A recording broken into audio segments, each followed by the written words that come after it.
promise.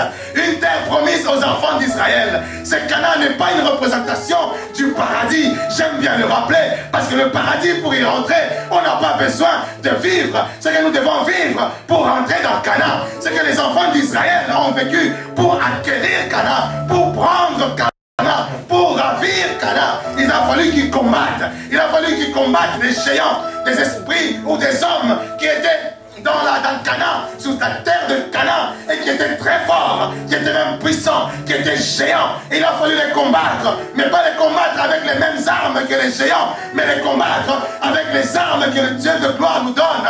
Nous combattre au nom de l'Éternel Dieu des armées, au nom de Jésus. Alléluia.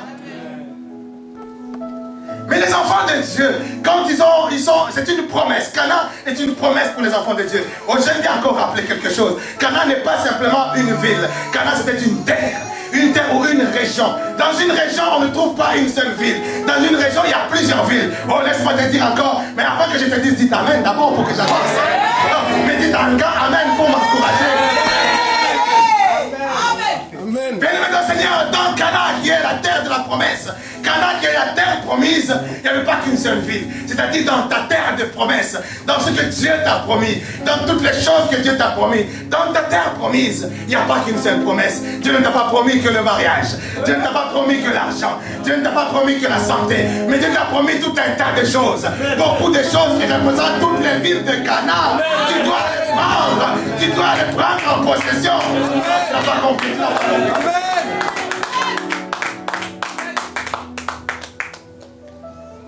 Au temps des juges, parce qu'en Israël, après que Josué a ramené le peuple de Dieu vers Canaan, et Josué, après le passage, après la mort de Josué, il fut un temps maintenant que le peuple d'Israël était conduit par ce qu'on appelle les juges.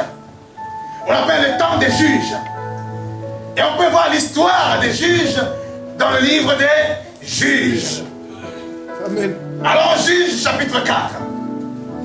Et nous allons décoller. Juges chapitre 4.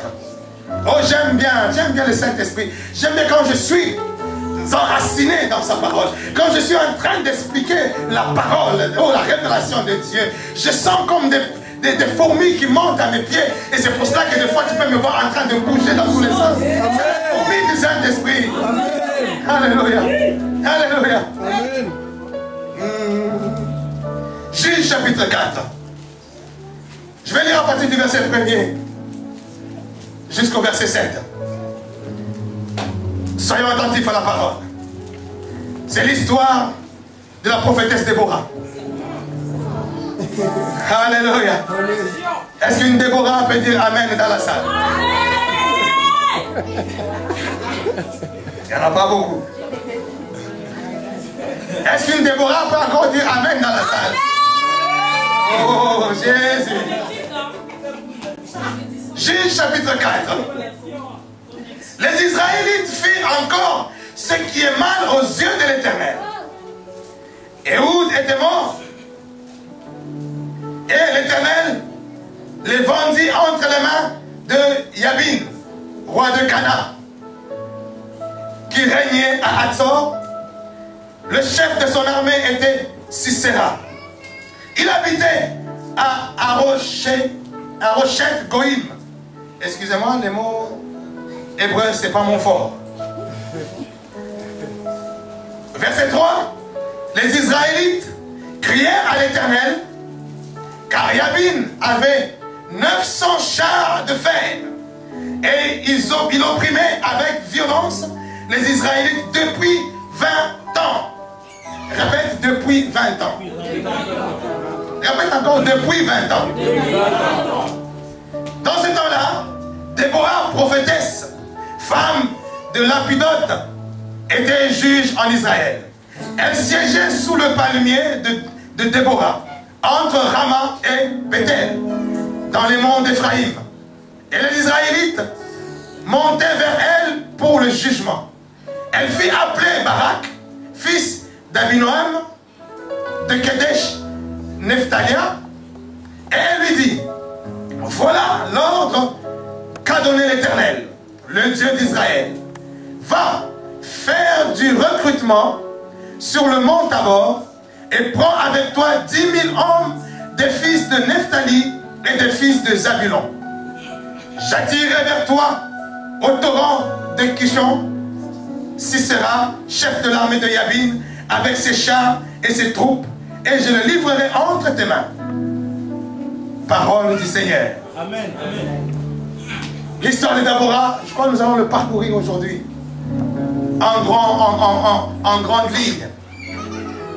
Nous sommes au temps des juges. Israël n'avait pas encore des rois. Israël était sous le contrôle d'un autre peuple. Israël était à Canaan. Est-ce que tu peux dire Israël était à Canaan? Israël était à Canaan. Israël était dans la terre promise. La terre qui a été promise à Israël, c'est là où ils étaient. Mais dans la terre promise, au temps des juges, la Bible est en train de nous dire qu'ils étaient en esclavage. Ils étaient sous ordre dans leur terre, propre terre promise. Alléluia. Amen. Avant Déborah, il y a eu d'autres juges. Après Déborah, il y a eu d'autres juges aussi. Mais le temps des juges, c'était un temps d'affliction. Un temps où le peuple de Dieu, où le peuple d'Israël était dans la terre de sa promesse. La terre que Dieu avait promis à Abraham, à Isaac, à Jacob.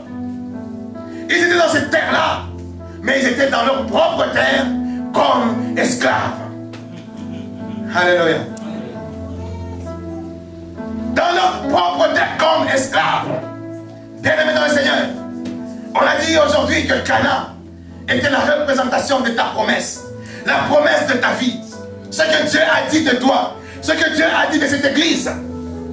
Dieu a dit de cette église qu'il est en train de l'élever sur la plateforme de Paris, sur la France, puissamment. Mais ce qui n'est pas encore visible, ce qui n'est pas encore prouvable, palpable. Parce que l'église est encore et dans sa promesse. Parce que nous nous sommes installés comme Abraham, qui s'est installé d'abord dans sa promesse comme un étranger. Alléluia. Nous nous sommes installés dans notre promesse, mais comme des étrangers. La promesse semble nous fuir. La promesse semble ne pas s'accomplir. Mais nous croyons, nous le répétons, nous le redisons à qui veut l'entendre, que Dieu nous a choisis. Alléluia. Quand tu t'installes dans ta promesse, qu'est-ce que Dieu t'a dit? Est-ce que Dieu t'a parlé? Mais laisse-moi te dire, si Dieu ne t'a pas parlé, si tu n'as pas entendu distinctement la promesse de ta propre vie, moi j'ai des promesses pour toi. Moi j'ai des promesses pour ta vie. Non, tu n'as pas compris, dis amen. Moi j'ai toutes les promesses qu'il te faut. Alléluia. Alléluia. La Bible c'est le livre des promesses. Toutes les promesses que Dieu a données à ses enfants, à Isaac, à Jacob, à Abraham. Ces promesses nous appartiennent dans le nom puissant de Jésus. Amen. Alléluia. Amen. Dieu t'a donné la promesse d'être la tête et non la queue. Dieu t'a donné la promesse d'être celui qui va impacter de gloire ce monde de ténèbres. Parce que tu es lumière.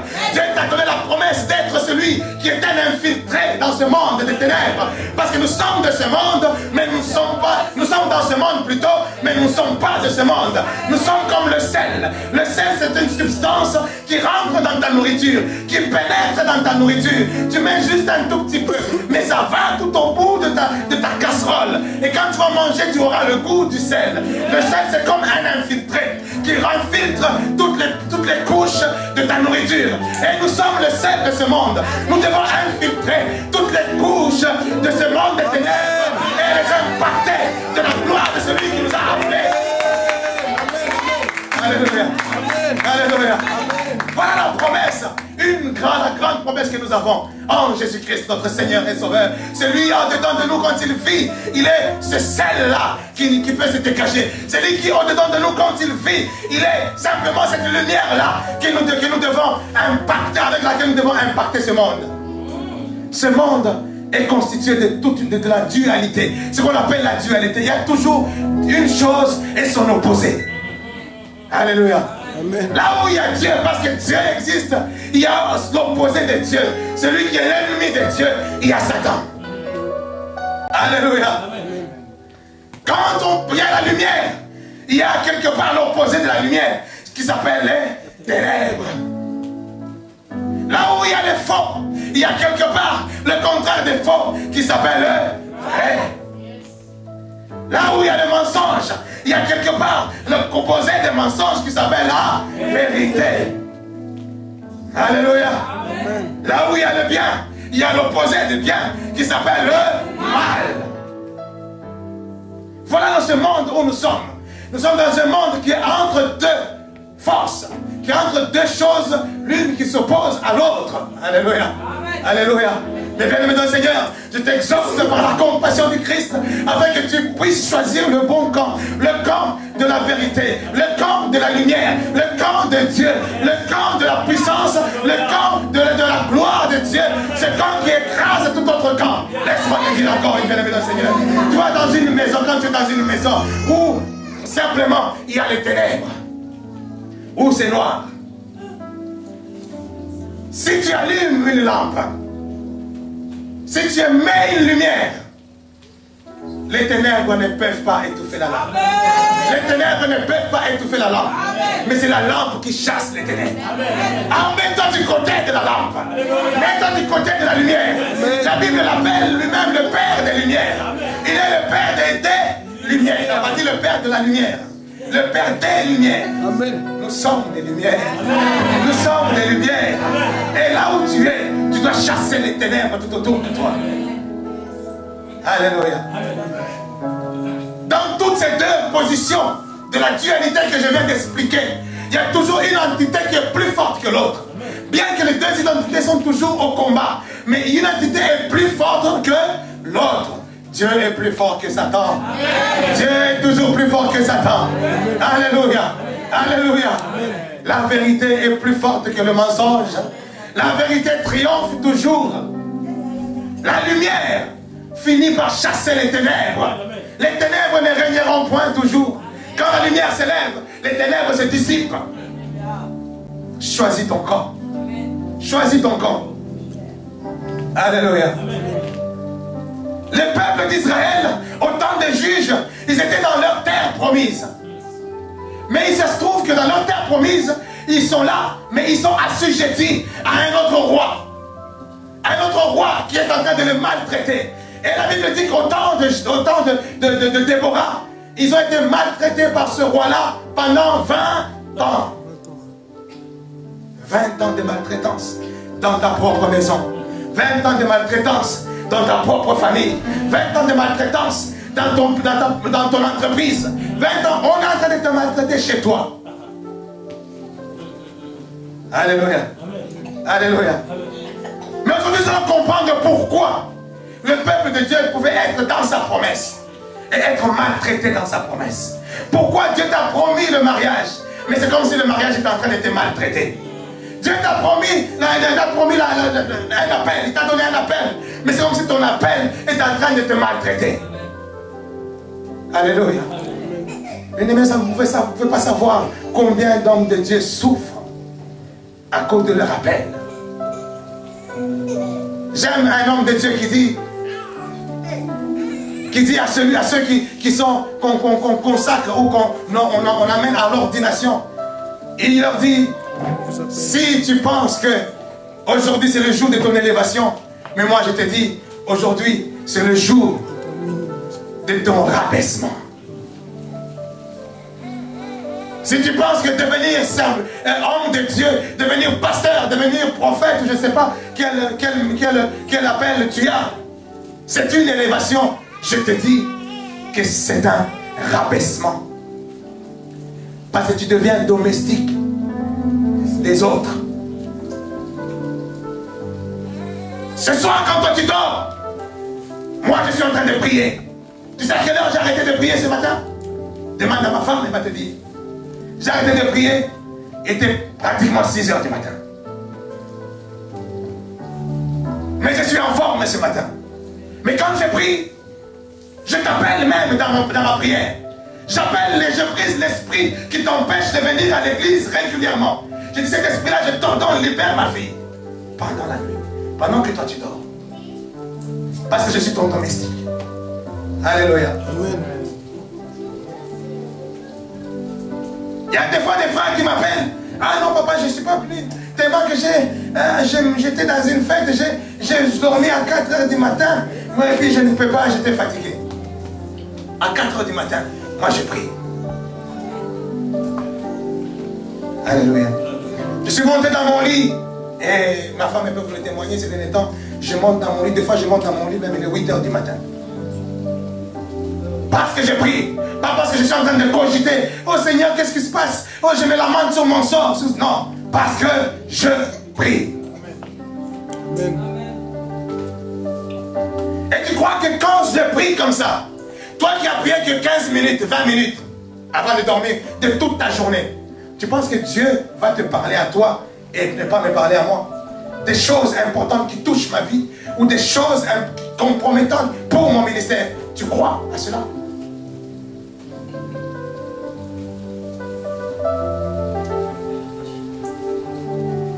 Bien-aimé dans le Seigneur, le peuple de Dieu, il était dans sa promesse, mais il était esclave dans sa propre terre promise. Parce que nous verrons que ce peuple-là, ils étaient rentrés dans la terre promise, mais ils n'ont pas été obéissants à la parole de Dieu. Dieu avait donné des recommandations pour rentrer dans ta terre, dans ta promesse, pour que tu puisses rentrer dans ton mariage, pour que tu puisses rentrer dans ta bénédiction financière, tu puisses rentrer dans ta sagesse, rentrer dans tout ce que Dieu, dans ton élévation, dans ton entreprise, dans tout ce que Dieu t'a promis. Dieu donne des recommandations.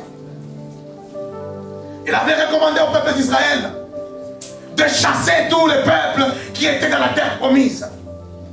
De combattre le peuple qui était dans la terre promise et de les chasser de cette terre et pour s'installer eux-mêmes sur cette terre. Alléluia.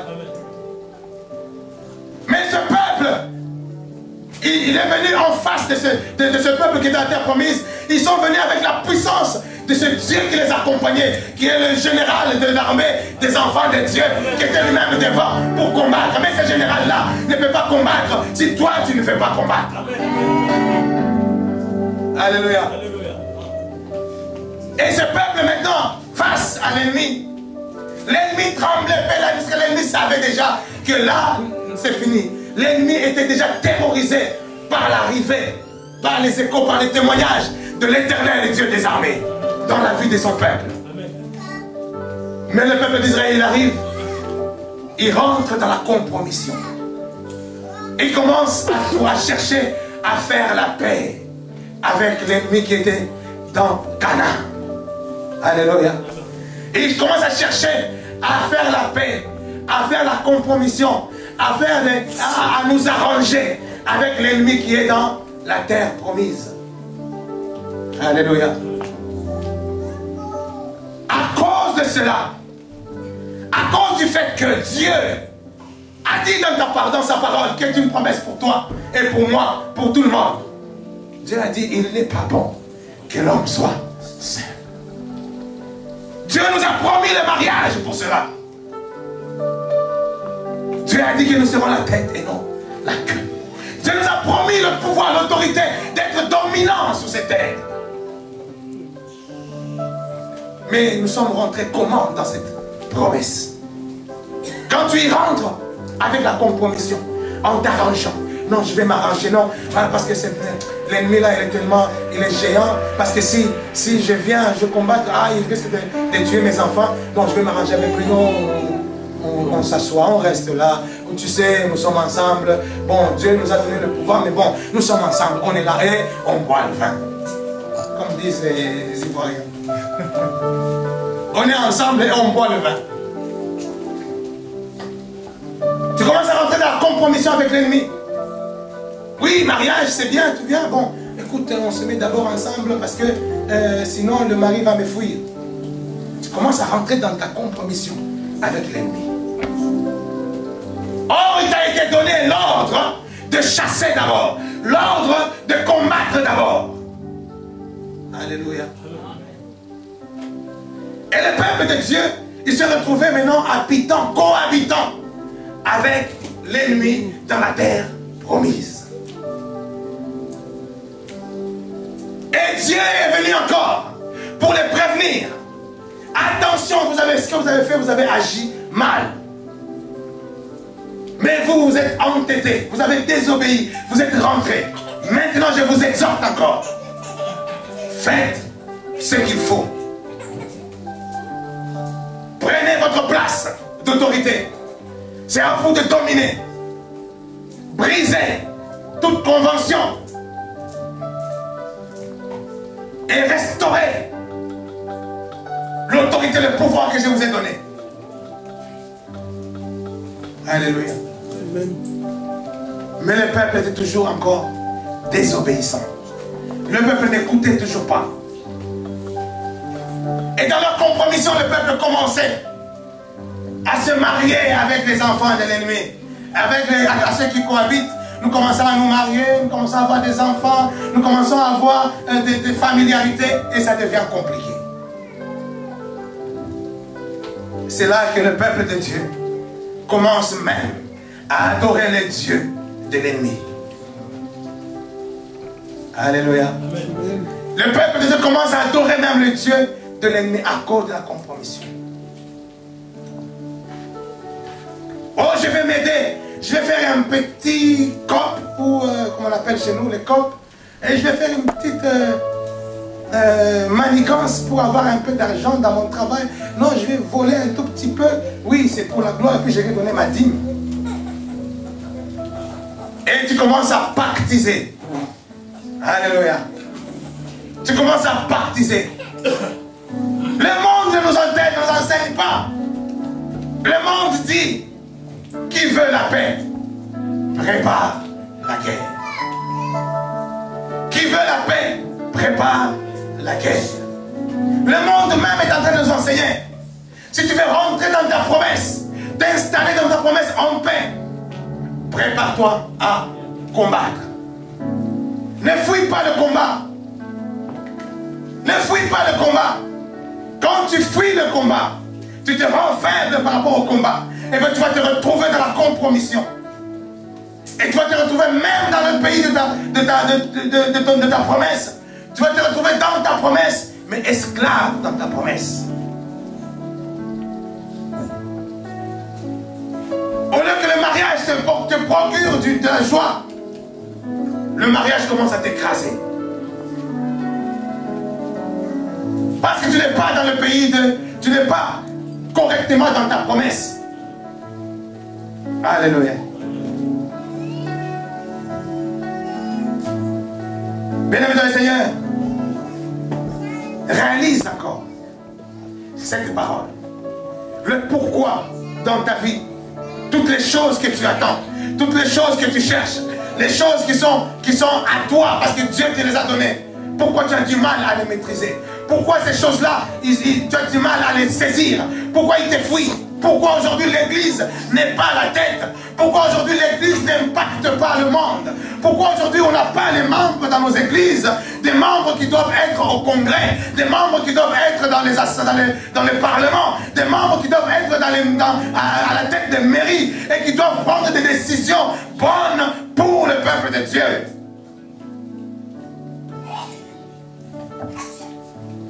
Pourquoi nous manquons des enfants de Dieu à la tête des grandes entreprises? Alors que ces choses font partie de notre promesse. Parce que les enfants de Dieu rentrent dans la compromission. Et dans la compromission, tu seras soumis. Tu seras dans ton entreprise, mais tu seras soumis. Tu seras dans ton mariage, tu seras soumis. Tu seras dans ta richesse, mais tu seras soumis à un autre roi. Et dans le livre de Juges, c'est une succession des époques et des périodes où le peuple de Dieu, dans sa propre ville, dans sa propre terre promise, est tellement oppressé, tellement en esclavage, qu'à un moment donné, tellement que ça passe, tellement ça devient dur, il s'élève, il crie à l'Éternel, et l'Éternel suscite un juge qui va venir et qui va délivrer le peuple des mains de ce roi-là, ce roi qui était en train de les affliger. C'est ainsi que le peuple, pendant 20 ans, au temps de Déborah, étaient tellement affligés par le roi qu'ils ont crié à l'Éternel. Et le roi Dieu a suscité Déborah pour délivrer le peuple d'Israël. Alléluia. La délivrance de ta vie, la délivrance de l'affliction dans laquelle tu te tiens dans ta propre promesse, vient du cri que tu vas élever vers ton Dieu. Amen, amen, amen. À chaque fois, le peuple de Dieu criait vers l'Éternel. En Israël, ils étaient en Israël en esclavage. La Bible dit, j'ai entendu le cri de mon peuple, les cris qui s'élèvent, les cris de l'oppression de Pharaon, les cris de Pharaon qui est en train de cribler mon peuple. J'ai entendu le cri. Un cri, c'est une prière. C'est une prière que tu élèves vers ton Dieu, dans laquelle tu cries à Dieu, tu cries au secours à Dieu. Mais toi, ta vie de prière est inexistante. Où est ton cri? La Bible ne dit pas que le Dieu a vu l'oppression de son peuple. Mais la Bible dit qu'il a entendu le cri de détresse de son peuple. Pour ceux qui pensent que non, moi je vais dormir, Dieu me connaît, Dieu il voit mon cœur, Dieu il sait, alors je dors, Dieu, moi je dors, hein, voilà. Dieu il va s'occuper de moi, il va combattre pour moi, il a dit il combattra nos combats visibles et invisibles, alors moi je dors tranquillement, je me réveille, je passe 10 minutes dans la prière, et puis je me réveille, je passe 30 minutes seulement dans la prière pendant une semaine, et puis tu dis que non, ça va, bien aimé dans le Seigneur, quand tu dors, l'ennemi ne dort pas, le roi de celui qui dirige, celui qui est en train de maîtriser la terre de ta promesse, lui il ne dort ni ne sommeille. Lui il veille et il cherche tous les moyens, les ruses, parce qu'il sait que toi quand tu te réveilles, quand tu prends, tu sais que ce que tu es plus fort que lui. Alors lui jour et nuit, il multiplie des techniques, des tactiques pour t'endormir encore. T'endormir encore. Que tu ne comprennes pas que Dieu a déjà combattu, c'est toi maintenant qui dois agir. Amen, amen, amen. Alléluia. Amen. Alléluia. La prière, c'est la clé de ta délivrance. Quand tu n'as pas de vie de prière, tu n'as pas de relation avec Dieu. Tu n'as pas d'intimité avec Dieu. Et tu ne peux pas dire que Dieu me connaît. Et toi, tu ne peux pas dire non plus que tu connais Dieu. J'aime bien rappeler que moi, je suis allé au Congo. J'ai vu mes frères. J'ai vu mes frères et sœurs de même père, même mère, que j'ai vu il y a 14 ans. La dernière fois que je les ai vus, c'est 14 ans. Je ne peux pas dire aujourd'hui que je les connais. Ou qu'ils me connaissent. Ils ne me connaissent pas. Ils ne vivent pas avec moi. Ils ne connaissent pas ce que j'aime, ce que je n'aime pas. Ils ne connaissent pas. Parce que nous n'avons pas, même si c'est mes frères et sœurs, nous n'avons pas une relation d'intimité. Alléluia. S'il y a quelqu'un qui me connaît plus que tout le monde, c'est d'abord ma femme. Qui dort avec moi, qui se réveille avec moi, qui connaît les couleurs de mes sous-vêtements, qui connaît ce que j'aime, ce que j'aime pas. J'aime le piment, je n'aime pas le piment. Elle connaît. Alléluia. Parce qu'on a une relation continuelle, une relation de tous les jours, une relation soutenue. Mais toi, tu as une relation avec ton Dieu. Cette relation que j'appelle la relation du bonne année. Ou la relation de Noël. Que toi, tu rentres dans la présence de Dieu que le jour de Noël. Quand tout le monde va à l'église, et c'est là que toi aussi tu vas à l'église, c'est bien sapé. Tu vas chanter Noël, tu mets le sapin et tout ça. Tu fais même une prière avant d'y aller à l'église. Et tu reverras ton Dieu un an après encore, au mois de décembre. Et tu vas dire que ce Dieu-là, je le connais.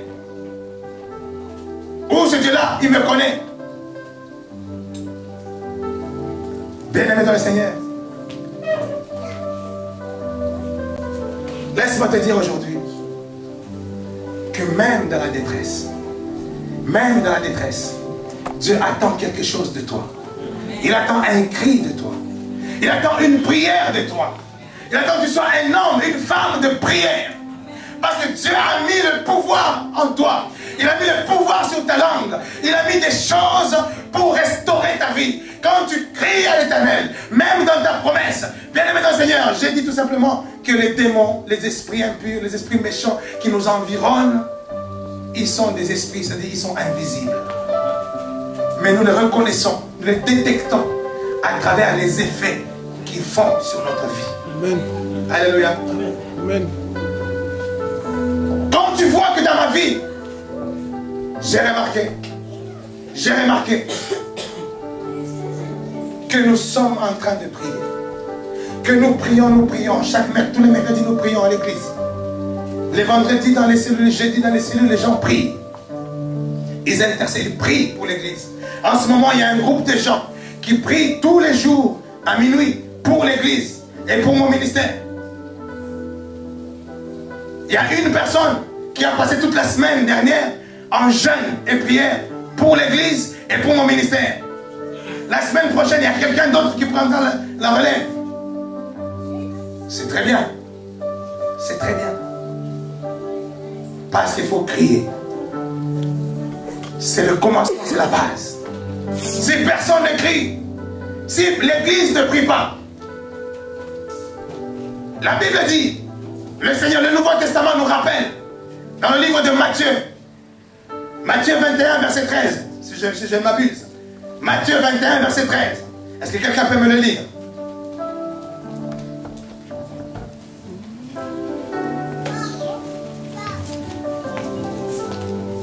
Bien-aimé, la parole de Dieu, elle est une, et elle n'est pas deux.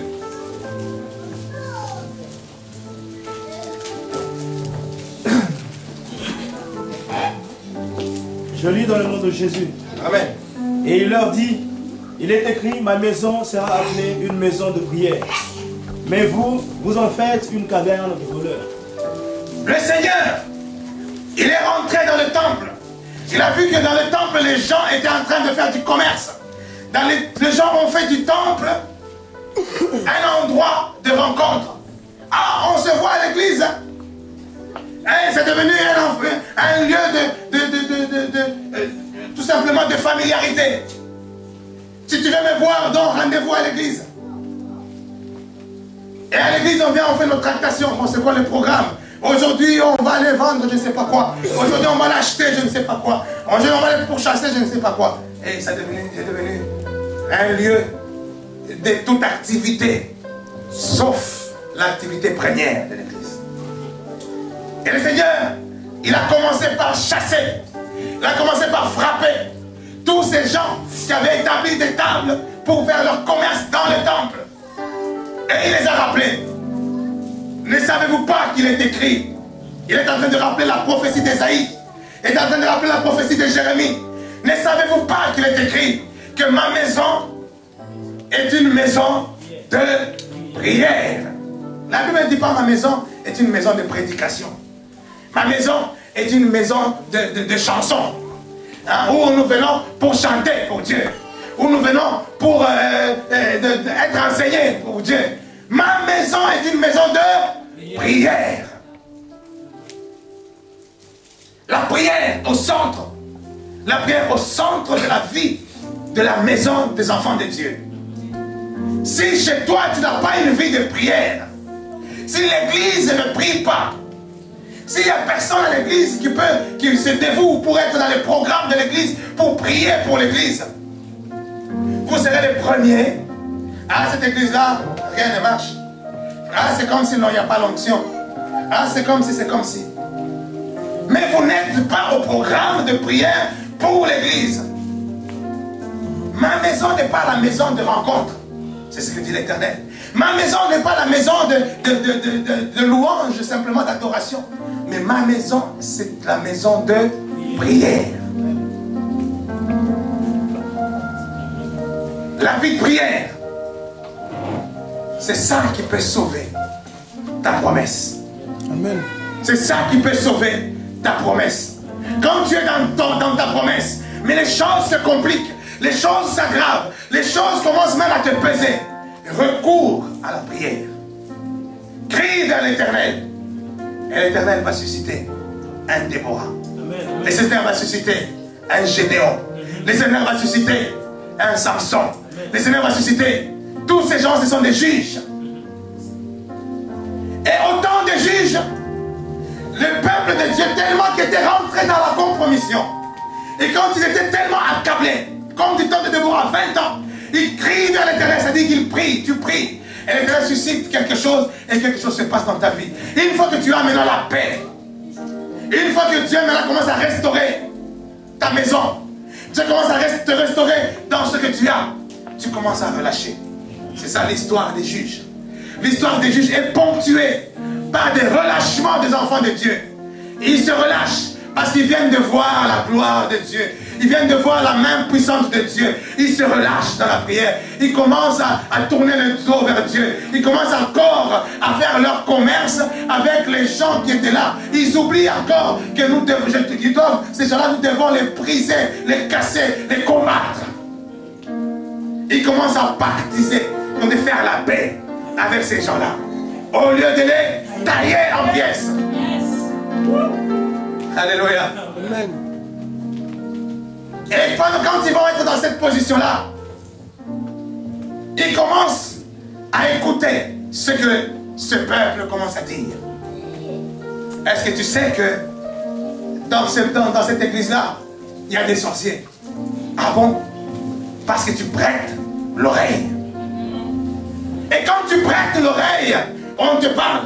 C'est une semence qui rentre, qui installe un terrain que le diable va utiliser pour venir faire la grande compromission de ta vie. Alléluia. Amen. Alléluia. Amen.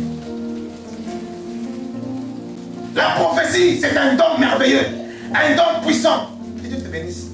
Cette parole qu'elle rentre au plus profond de toi et qu'elle crée ce dont tu as besoin.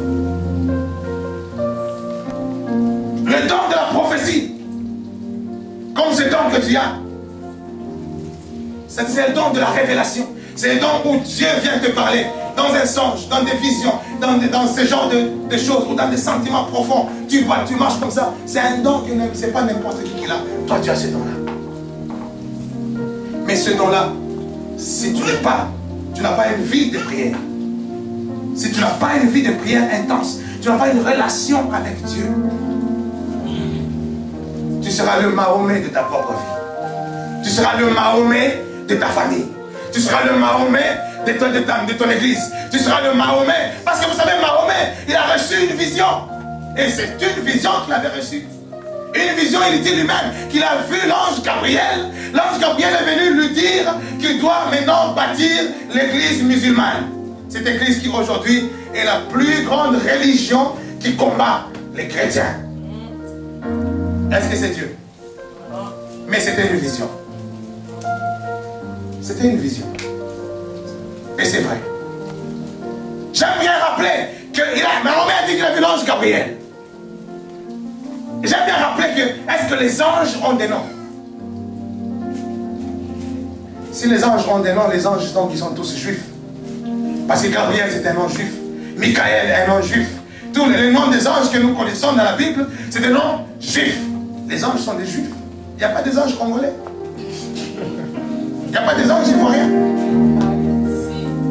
Il fallait qu'il y ait un ange qui s'appelait Blaloa. Hein? Blégoudé. Pourquoi pas? Non, les anges n'ont pas de nom. Les anges, ils ont des missions. Et la mission que l'ange a, les noms hébreux, les noms qui sont donnés aux enfants hébreux, ce sont des noms qui ont toujours une signification. L'ange Gabriel, c'est simplement l'homme qui vient annoncer la parole de Dieu. Amen. Amen. Donc lui, il a dit qu'il y a un homme qui est venu annoncer la parole de Dieu. C'est-à-dire, il s'appelle Gabriel. Parce qu'il annonce la parole de Dieu. Parce que lui, il croyait que c'est Dieu qui lui parlait.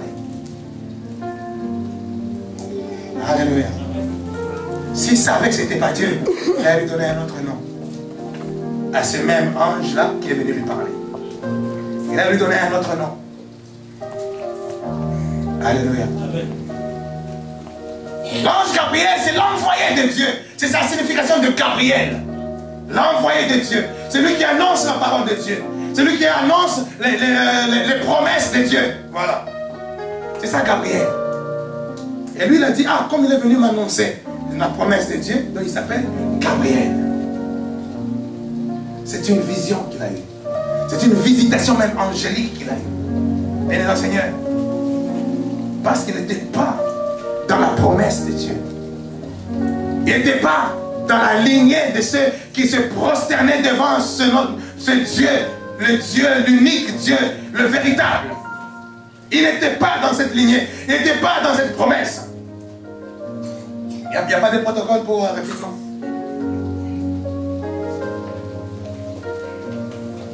Alléluia.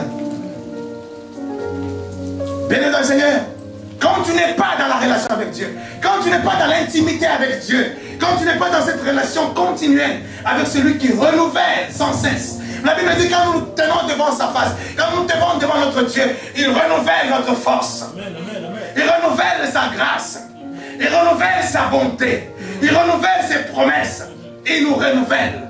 Quand nous nous tenons devant Dieu, dans la prière, il est comme l'aigle qui est avec ses éclats, ses enfants, qui est en train de les nourrir. Il ne les nourrit pas simplement du pain, de tout ce qu'il ramasse. Il les nourrit de son propre sang. Quand tu es dans la présence de Jésus, il te nourrit de son sang. Et c'est ce sang-là qui va te donner la force, comme l'aigle, de prendre l'envol et de t'élever au-dessus de tous les animaux possibles. Dans la prière. C'est dans la prière que tu vas retrouver toutes ces choses. Mais si tu es loin de la prière, tu es loin de la relation avec ton Dieu, tes oreilles seront récupérées par le soi-disant Gabriel qui viendra te parler. Alléluia. Alléluia.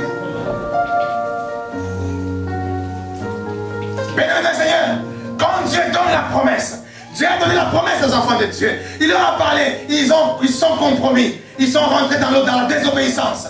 Ils ont encore été affligés. Ils ont encore crié à l'Éternel. La Bible dit à chaque fois qu'ils faisaient toujours ils descendaient et au plus profond, ils criaient. Dieu commençait à les remonter. Ils criaient, le Dieu les remontait. Ils arrivaient au sommet, ils se relâchaient encore. Ils retombaient. Ils criaient encore. Dieu a touché Gédéon. Dieu a suscité Gédéon. Gédéon, vas-y, va me délivrer ces peuples. Tu as besoin de la délivrance. Tu as besoin de la délivrance.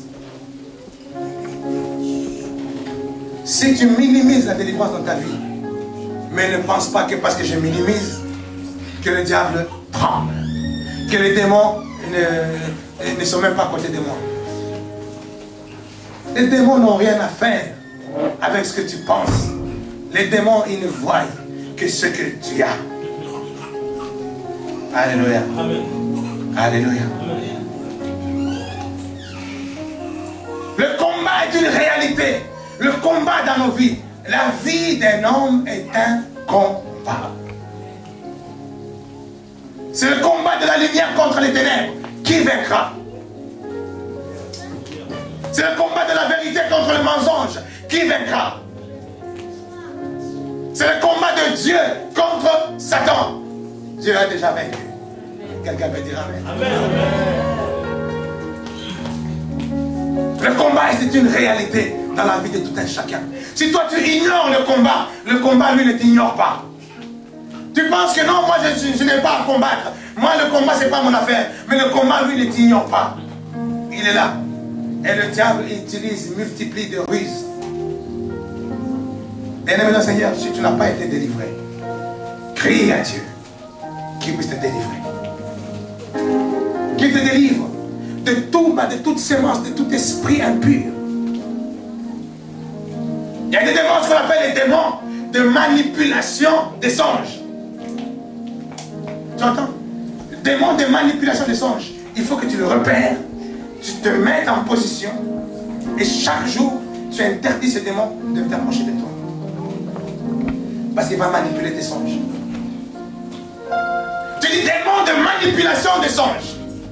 Pouvoir de manipulation des songes. Je te détruis au nom de Jésus.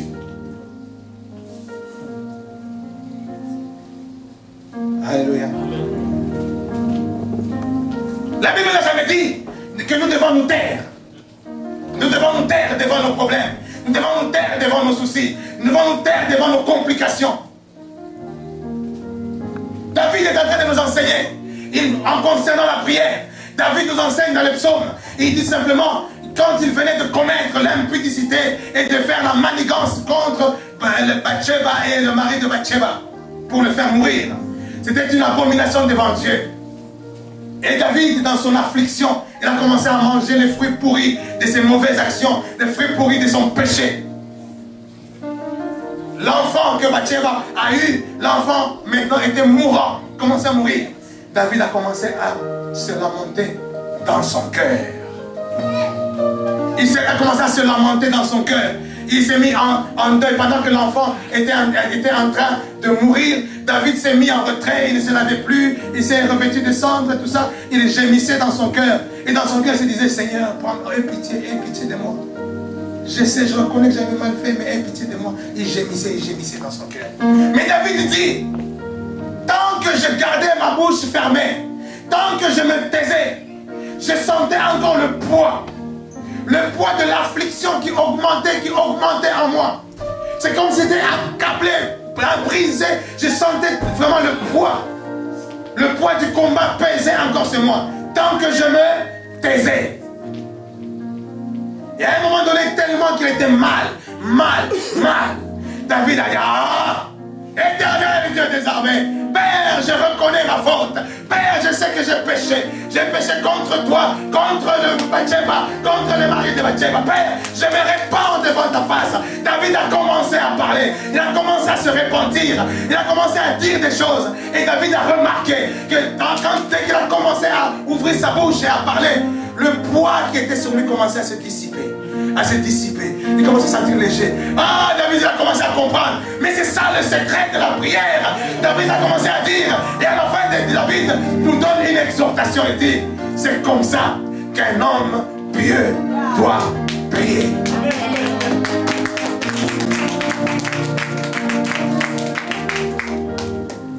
David nous apprend à ne pas nous taire. Nous apprend à utiliser notre langue. Il nous apprend les principes de Dieu. Dieu nous a accordé la victoire. Dieu nous a donné la terre promise. Mais Dieu a mis à notre disposition. Dieu a dit à Déborah, je vais délivrer ce peuple. Déborah que Dieu a suscité pour délivrer son peuple. Déborah a donné un ordre. Barak, qui était l'homme, qui était le général des enfants d'Israël. Et dit Barak, Dieu donne l'ordre.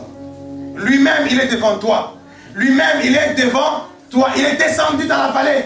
Lui-même avec son épée. Toi, marche maintenant. Marche maintenant. C'est ce que nous devons retenir aujourd'hui. Marche. Si Barak avait peur de l'ennemi, parce que l'ennemi avait des chars de fer. Vous savez, le temps des juges, historiquement parlant, dans l'histoire que tu peux étudier, étant tout simplement historien, le temps des juges correspond à ce temps qu'on appelle le temps du fer. Le temps où l'homme a commencé à manipuler le fer. C'était la fin de l'âge du bronze. Mais le peuple d'Israël n'avait pas accès à ce genre de technologie. N'avait pas accès au travail du fer, à la manipulation, parce que le fer était dur et plus difficile à travailler que le bronze, que l'étain, que tu chauffes un tout petit peu. Le fer, il y a tous des procédés pour le faire. Mais ces gens-là qui étaient à Canaan, ces gens-là qui occupaient la terre promise, eux, ils avaient déjà la connaissance du fer. Ils avaient déjà fait des chars de fer.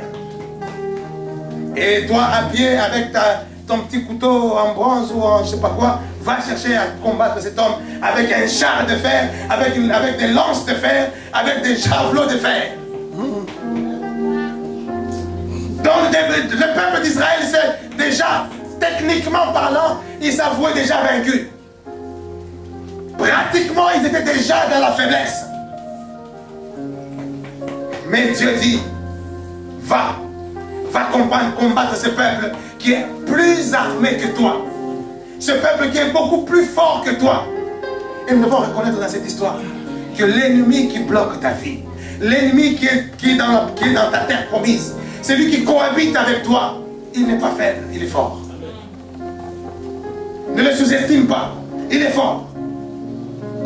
Ne crois pas que cet ennemi-là, il est faible, non, il est fort. Mais si toi, tu n'utilises pas les armes nécessaires, les armes qu'il faut, tu tomberas devant l'ennemi. Parce qu'il est plus fort que toi. Alléluia. Dieu a dit, va, marche. Il a fallu que Barak, d'abord Barak, il a eu peur. Il a dit à Déborah, ah, et si tu veux que j'aille, il faut que j'aille avec toi, parce que c'est toi qui viens de me donner la révélation. Je dois aller avec toi. Déborah dit, moi je suis une femme. C'est toi l'homme, c'est toi le chef. Va, Dieu a dit, va, tu vas combattre. Non, non, non, moi je ne vais pas si toi tu ne viens pas avec moi. Barak a eu peur. Et si Barak était resté dans cette situation, position de peur, jamais, même si Dieu avait dit, je suis déjà dans la vallée, je suis déjà devant vous, je suis le général avec mon épée pour combattre, même si Dieu l'a dit, il ne serait jamais vainqueur. Amen, amen. Alléluia. Il combattra pour nous le combat visible et invisible. C'est sa promesse. Mais si toi tu ne marches pas, si toi tu restes au lit, si toi tu restes dans ta maison tranquille à dormir sur tes deux oreilles, si tu ne marches pas vers l'ennemi, Dieu nous a dit, il nous a donné Paris. Oui, si nous restons à louer, à adorer, à glorifier Dieu, c'est très bien. Mais si nous ne sortons pas dans la rue, Dieu a dit qu'il t'a donné une entreprise. Si tu restes à dormir, à louer, à adorer, à remercier même Dieu, mais si tu ne vas pas au centre de création d'entreprise pour entreprendre les démarches, tout ce que tu feras sera brisé par l'ennemi. Alléluia. Alléluia. Dieu est au combat, mais Dieu nous attend, nous, de notre part. La part de Dieu, elle est là. Dieu, il te donne la promesse. Lui-même, il est derrière cette promesse pour qu'elle s'accomplisse. Maintenant, toi, qu'est-ce que tu fais?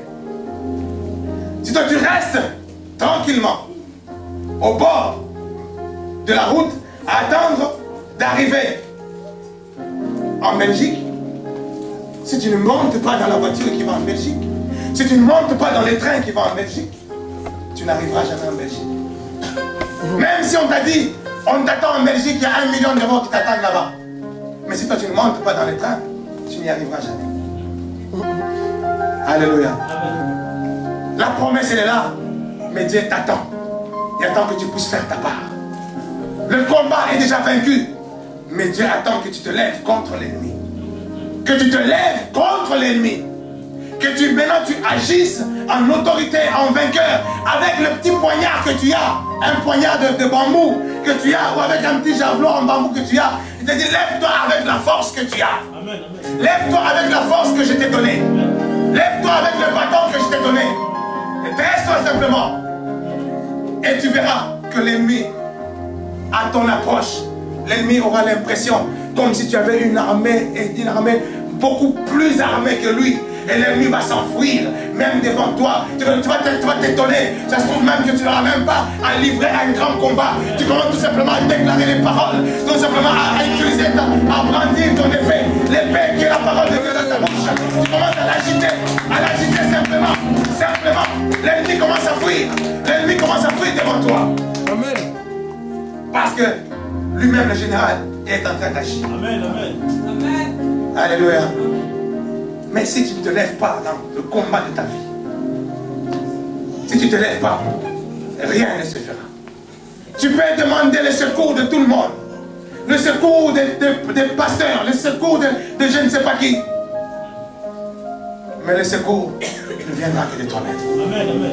Ne viendra que de toi-même. Alléluia. Amen. Tu as besoin de délivrance, viens. Demande, crie. Et l'Éternel va te délivrer.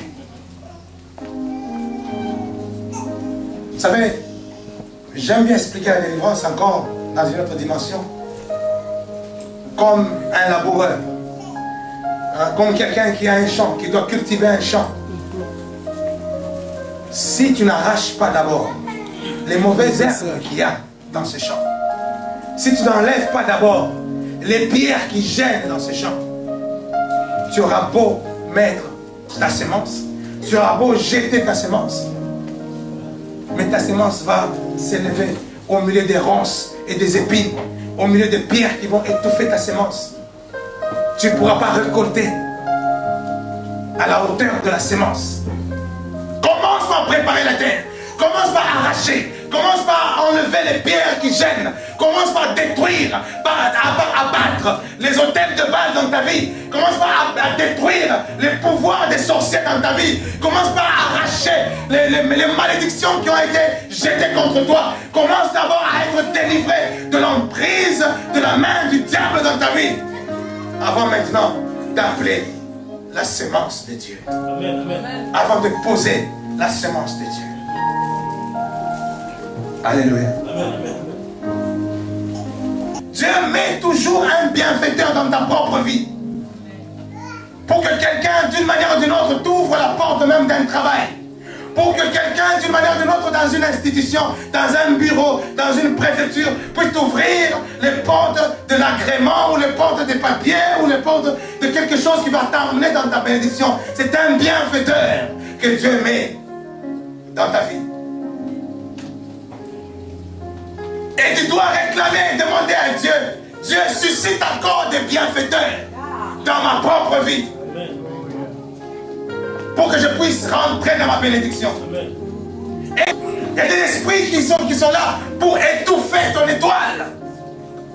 Étouffer ton étoile afin que tout simplement les mages que Dieu avait préparés d'avance pour qu'ils viennent t'apporter leurs trésors, leurs offrandes, pour qu'ils viennent t'apporter leurs richesses, pour que ces mages-là ne trouvent pas ton chemin.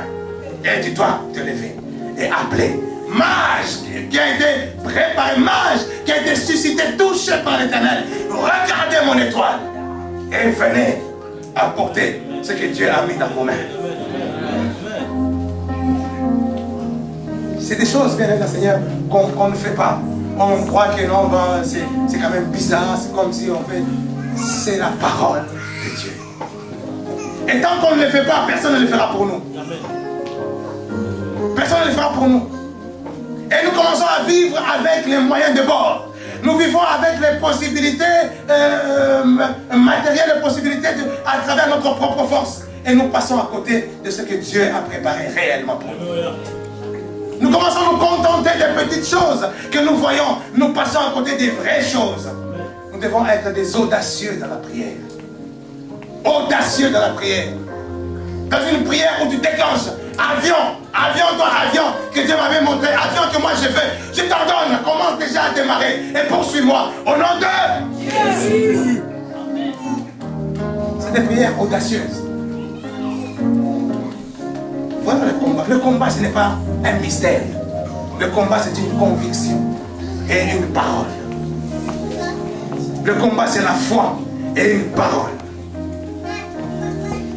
Nous allons nous lever.